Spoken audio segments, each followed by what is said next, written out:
ಮಂಗಳೂರು ವಿಶ್ವವಿದ್ಯಾನಿಲಯ ತೃತೀಯ BA 5ನೇ ಸೆಮಿಸ್ಟರ್ನ ಭಾರತೀಯ ಸಮಾಜ ಕಲ್ಯಾಣ ಮತ್ತು ಅಭಿವೃದ್ಧಿ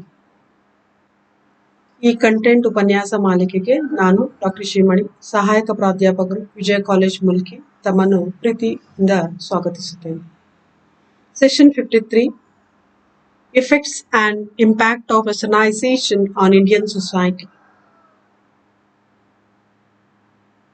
ಪಾಶ್ಚಿಮಾತ್ಯೀಕರಣದ ಪರಿಣಾಮಗಳು ಮತ್ತು ಪ್ರಭಾವ, ಭಾರತೀಯ ಸಮಾಜದ ಮೇಲೆ ಪಾಶ್ಚಿಮಾತ್ಯೀಕರಣದ ಪ್ರಭಾವ ಮತ್ತು ಪರಿಣಾಮಗಳು. Objectives of the study: to know the positive impact of Westernization, to have a glance upon the different facets of Indian society. Learning outcome: students will be able to understand myth and reality of Westernization, and it makes the students to know the impact of Westernization. First, we move on to the effects of Westernization. The process of imitation of Western lifestyles by the Indians. Through the process of Westernization, Indians imitated the lifestyles of the Westerners. Westernization brought about a number of socio-cultural changes in the Indian society. They are changes in technology, changes in ideology, institutions, and values. It has resulted in the growth of number of social and reform movements like Brahma Samaj movement, Arya Samaj movement, Sri Ramakrishna Mission, Prarthana Samaj movement, Theosophical Society, and so on. ಪಾಶ್ಚಾತ್ಯೀಕರಣದ ಪರಿಣಾಮಗಳು. ಭಾರತೀಯ ಸಮಾಜದ ಮೇಲೆ ಪಾಶ್ಚಾತ್ಯೀಕರಣ ಯಾವ ರೀತಿಯ ಪ್ರಭಾವವನ್ನು ಬೀರಿತು ಅನ್ನೋದನ್ನು ವಿಶ್ಲೇಷಿಸೋಣ. Doctor Srinivas ಅವರ ಪರಿಕಲ್ಪನೆ, ಪಾಶ್ಚಾತ್ಯೀಕರಣದಿಂದಾಗಿ ನಮ್ಮ ಭಾರತೀಯರ ಜೀವನ ಶೈಲಿಯಲ್ಲಿ ಬದಲಾವಣೆ ಆಯಿತು ಅಂತ ಅವರು ಹೇಳ್ತಾರೆ. ಭಾರತೀಯರು ಪಾಶ್ಚಿಮಾತ್ಯರ ಜೀವನ ಶೈಲಿಯನ್ನು ಅನುಕರಣೆ ಮಾಡಲಿಕ್ಕೆ ಶುರು ಮಾಡಿದರು. ಅವರ food habits, dress habits, rituals, ಪಾಶ್ಚಿಮಾತ್ಯರ ಉಡುಗೆ ತೊಡುಗೆಗಳು, ಊಟೋಪಚಾರಗಳು, ಅವರ ಸಂಸ್ಕೃತಿ, ಆಚಾರ ವಿಚಾರಗಳು, ನಂಬಿಕೆ, ಪದ್ಧತಿ ಇದನ್ನು ಅನುಕರಣೆ ಮಾಡಲಿಕ್ಕೆ ಶುರು ಮಾಡಿದರು. ತಮ್ಮದೇ ಆದಂತಹ ಸಸ್ಯಾಹಾರವನ್ನು ಬಿಟ್ಟು ಸಸ್ಯಾಹಾರದ ಜೊತೆಗೆ ಮಾಂಸಾಹಾರವನ್ನು ಪ್ರಾರಂಭ ಮಾಡಿದರು. ಅದರ ಜೊತೆಗೆ ಮದ್ಯಪಾನದ ಅಭ್ಯಾಸವನ್ನು ಪ್ರಾರಂಭ ಮಾಡಿದರು. ಬ್ರಿಟಿಷರ ಉಡುಗೆ ತೊಡುಗೆಗಳಾದ ಪ್ಯಾಂಟ್, ಶರ್ಟ್, ಕೋಟ್ ಇದನ್ನೆಲ್ಲ ಹಾಕ್ಲಿಕ್ಕೆ ಶುರು ಮಾಡಿದರು. ಹಿಂದಿನ ವ್ಯವಸ್ಥೆಯಾದಂತಹ ನೆಲದ ಮೇಲೆ ಕುಳಿತುಕೊಂಡು ಊಟ ಮಾಡುವಂತಹ ಪದ್ಧತಿಗೆ ವಿರುದ್ಧವಾಗಿ ಡೈನಿಂಗ್ ಟೇಬಲ್ ಮೇಲೆ ಕೂತ್ಕೊಂಡು ಡೈನಿಂಗ್ ಟೇಬಲ್ ಚೇರ್ ಅಲ್ಲಿ ಕೂತ್ಕೊಂಡು ಪ್ಲೇಟ್, ಸ್ಪೂನ್ ಇದೆಲ್ಲ ಯೂಸ್ ಮಾಡಿ ಊಟ ಮಾಡಲಿಕ್ಕೆ ಪ್ರಾರಂಭ ಮಾಡಿದ್ರು. ಅದರ ಮೊದಲು ನಾವು ನೆಲದ ಮೇಲೆ ಕುಳಿತುಕೊಂಡು ಬಾಳೆ ಎಲೆಯಲ್ಲಿ ಊಟ ಮಾಡುವ ಕ್ರಮ ಇತ್ತು. ಇನ್ನು ಪಾಶ್ಚಾತ್ಯೀಕರಣ ನಮ್ಮ ಸಂಸ್ಕೃತಿ ಮತ್ತು ಸಾಮಾಜಿಕವಾಗಿ ಅನೇಕ ಭಾರತೀಯ ಸಮಾಜದಲ್ಲಿ ಅನೇಕ ಬದಲಾವಣೆಗಳನ್ನು ತಂದವು. ಯಾವೆಲ್ಲ ಕ್ಷೇತ್ರಗಳಲ್ಲಿ ಬದಲಾವಣೆಗಳಾಯಿತು ಹೇಳಿದ್ರೆ ನಮ್ಮ ತಂತ್ರಜ್ಞಾನದಲ್ಲಿ ಮುಖ್ಯವಾಗಿ ಬದಲಾವಣೆ ಆಯಿತು.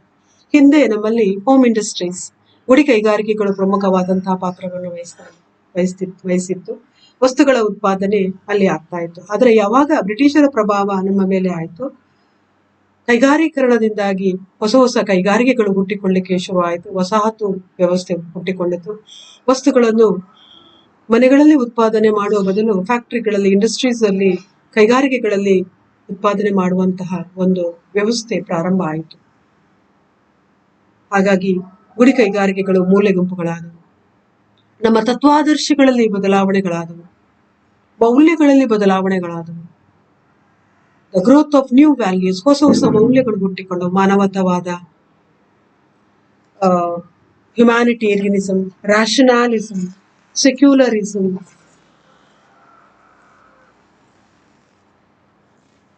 ಸೆಕ್ಯುಲರಿಸಂ, ಹೀಗೆ ಹೊಸ ಮೌಲ್ಯಗಳು ನಮ್ಮ ಸಮಾಜದಲ್ಲಿ ಹುಟ್ಟಿಕೊಂಡವು. ಮತ್ತು ಅನೇಕ ಸಾಮಾಜಿಕ ಮತ್ತು ಧಾರ್ಮಿಕ ಚಳುವಳಿಗಳು ಆರಂಭವಾದವು. ಬ್ರಹ್ಮ Samaj, Arya Samaj, Prarthana Samaj, Ramakrishna Mission, Theosophical Society, ಹೀಗೆ ಹೊಸ ಹೊಸ ಸಾಮಾಜಿಕ ಮತ್ತು ಧಾರ್ಮಿಕ ಚಳುವಳಿಗಳು ಆರಂಭವಾದವು. ರಾಜಾರಾಮ್ ಮೋಹನ್ ರಾಯ್, ಸ್ವಾಮಿ ದಯಾನಂದ ಸರಸ್ವತಿ, ಸ್ವಾಮಿ ವಿವೇಕಾನಂದ ಇವರೆಲ್ಲರೂ ಪಾಶ್ಚಾತ್ಯ ಶಿಕ್ಷಣದ ಪ್ರಭಾವದಿಂದಾಗಿ ನಮ್ಮ ಸಮಾಜದಲ್ಲಿ ಇದ್ದಂತಹ ಜಾತಿ ವ್ಯವಸ್ಥೆ, ಜಾತಿಯ ಹೆಸರಿನಲ್ಲಿ ನಡೀತಾ ಇದ್ದಂತಹ ಶೋಷಣೆ, ದೌರ್ಜನ್ಯ, ಅಸ್ಪೃಶ್ಯತೆ, ಬಾಲ್ಯ ವಿವಾಹ, ಸತಿ ಪದ್ಧತಿ, ಈ ಎಲ್ಲ ಅನಿಷ್ಟಗಳ ವಿರುದ್ಧ ಚಳುವಳಿಗಳನ್ನು ಪ್ರಾರಂಭ ಮಾಡಿದೆ.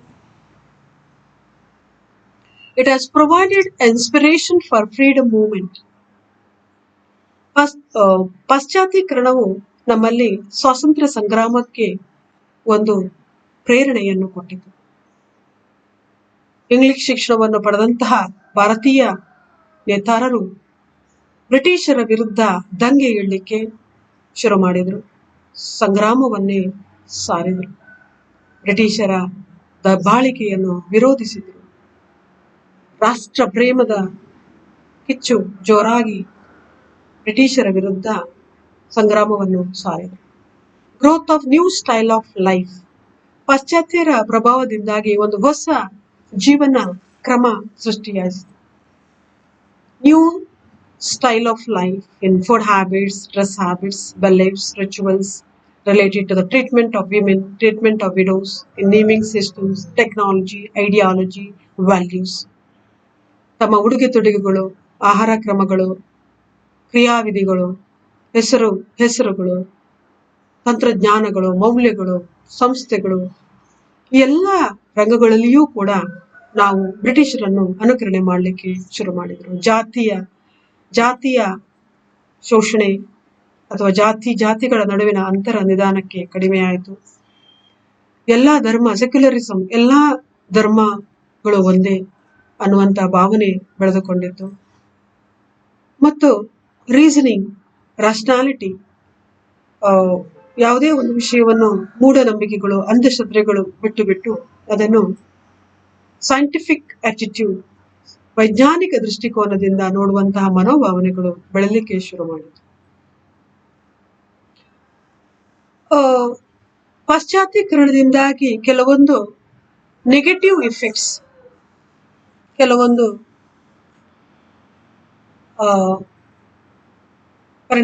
ದುಷ್ಪರಿಣಾಮಗಳನ್ನು ಕೂಡ ನಾವು ಕಾಣಬಹುದು. ಅವರ ಕೆಲವೊಂದು ತೊಡಕುಗಳು ಅಥವಾ ದೌರ್ಬಲ್ಯಗಳು, ದುಶ್ಚಟಗಳನ್ನು ಕೂಡ ನಾವು ಅನುಕರಣೆ ಮಾಡಲಿಕ್ಕೆ ಶುರು ಮಾಡಿದೆ. ಅವರ ಆಹಾರ ಪದ್ಧತಿಗಳು, ಮಾಂಸಾಹಾರ, ಆಮೇಲೆ ಮದ್ಯಪಾನ, ಕೆಲವೊಂದು ಈ ಪದ್ಧತಿಗಳನ್ನು ಕೂಡ ನಾವು ಅನುಕರಣೆ ಮಾಡಿದೆವು ಅಂತ ಡಾಕ್ಟರ್ ಶ್ರೀನಿವಾಸ್ ಅವರು ಹೇಳ್ತಾರೆ.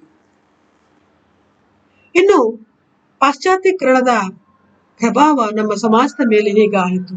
Impact of Westernization on Indian society. Professor Yogendra Singh explained two types of impact of Westernization. They are primary Westernization and secondary Westernization. Primary Westernization has two types. One is subcultural type and other one is diffusive type. The subcultural type refers to the growth of a subculture of commercial middle class. ಪಾಶ್ಚಾತ್ಯೀಕರಣ ನಮ್ಮ ಮೇಲೆ ಯಾವ ರೀತಿಯ ಪ್ರಭಾವವನ್ನು ಬೀರಿತು ಅನ್ನೋದನ್ನು ಯೋಗೇಂದ್ರ ಸಿಂಗ್ ಅವರು ಎರಡು ರೀತಿಯಲ್ಲಿ ವಿಶ್ಲೇಷಿಸಿದ್ದಾರೆ. ಪ್ರಾಥಮಿಕ ಪಾಶ್ಚಾತ್ಯೀಕರಣ ಮತ್ತು ಅಪ್ರಾಥಮಿಕ ಪಾಶ್ಚಾತ್ಯೀಕರಣ ಅಂತ ಹೇಳ್ತಾರೆ. ಈ ಪ್ರಾಥಮಿಕ ಪಾಶ್ಚಾತ್ಯೀಕರಣದಲ್ಲಿ ನಮ್ಮ ಉಪಸಂಸ್ಕೃತಿಯ ಮೇಲೆ ಪ್ರಭಾವವನ್ನು ಬೀರಿತು. ಯಾವ ರೀತಿಯ ಉಪಸಂಸ್ಕೃತಿಯ ಮೇಲೆ ಪ್ರಭಾವ ಬೀರಿತು ಹೇಳಿದ್ರೆ, ಒಂದು ಹೊಸ ಉಪಸಂಸ್ಕೃತಿಯ ಉಗಮ ಆಯಿತು ಅಂತ ಅವರು ಹೇಳ್ತಾರೆ. Growth of the sub culture of A commercial middle class. The British merchants who participated in the business activities were responsible for a growth of a new type of commercial middle class. ಒಂದು ಹೊಸ ಮಧ್ಯಮ ವರ್ಗ ಹುಟ್ಟಿಕೊಂಡಿತು. ವ್ಯಾಪಾರ ವಹಿವಾಟುಗಳನ್ನು ತೊಡಗಿಕೊಂಡಂತಹ ಭಾರತೀಯರು ಒಂದು ಹೊಸ ಮಧ್ಯಮ ವರ್ಗವನ್ನು ಸೃಷ್ಟಿ ಮಾಡಿದ್ರು ಅಂತ ಹೇಳ್ತಾರೆ. Sub culture of professional groups ಒಂದು ಹೊಸ ಆ ಉದ್ಯೋಗದ ಉಪಸಂಸ್ಕೃತಿ ಸೃಷ್ಟಿಯಾಯಿತು ಅಂತ ಹೇಳ್ತಾರೆ. ಇನ್ನು sub culture of new literary traditions, those Indians who translated Western literary work into Indian languages. ಭಾರತೀಯ ಭಾಷೆಗಳಿಗೆ ಈ ಪಾಶ್ಚಿಮಾತ್ಯರ ಬರವಣಿಗೆಗಳನ್ನು ಭಾರತೀಯ ಭಾಷೆಗಳಿಗೆ ಭಾಷಾಂತರಿಸುವಂತಹ ಒಂದು ಹೊಸ ಸಂಪ್ರದಾಯಕ್ಕೆ ಕಾರಣ ಉದಯ ಆಯಿತು ಅಂತ ಹೇಳ್ತಾರೆ. Sub culture of social reforms, ಒಂದು ಹೊಸ ಚಳುವಳಿಯ ಉಪಸಂಸ್ಕೃತಿಯ ಉಗಮ ಆಯಿತು. ನಾನೀಗಾಗಲೇ ಹೇಳಿದ ಹಾಗೆ ಈ ಬೇರೆ ಬೇರೆ ಚಳುವಳಿಗಳು, ಬ್ರಹ್ಮ ಸಮಾಜ, ಆರ್ಯ ಸಮಾಜ, ಪ್ರಾರ್ಥನಾ ಸಮಾಜ, ಈ ಎಲ್ಲ ಸಾಮಾಜಿಕ ಮತ್ತು ಧಾರ್ಮಿಕ ಚಳುವಳಿಗೆಗಳು ಈ ಪಾಶ್ಚಿಮಾತ್ಯೀಕರಣದ ಪ್ರಭಾವದಿಂದಾಗಿ ಹುಟ್ಟಿಕೊಂಡಿತ್ತು ನಮ್ಮ ಸಮಾಜದಲ್ಲಿ ಅಂತ ಯೋಗೇಂದ್ರ ಸಿಂಗ್ ಅವರು ಹೇಳ್ತಾರೆ. ಇನ್ನು ಡಿಫ್ಯೂಸಿವ್ ಟೈಪ್ ಅಲ್ಲಿ ನಾವು ನೋಡುವಾಗ modernization of daily lives, customs, habits of people in general, adoption of new technology, dress habits, food habits, rituals, vocabulary, material culture, mode of travel, and so on.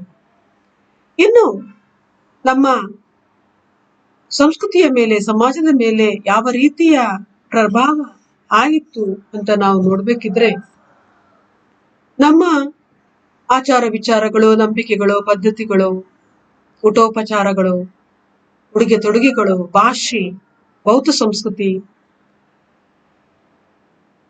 ಮತ್ತು ಸಮೂಹ ಮಾಧ್ಯಮಗಳು, ಮೋಡ್ ಆಫ್ ಟ್ರಾನ್ಸ್ಪೋರ್ಟ್, ಹೊಸ ಹೊಸ ಸಾರಿಗೆ ಸಂಪರ್ಕ ವ್ಯವಸ್ಥೆಗಳು ಉಗಮ ಆಯಿತು.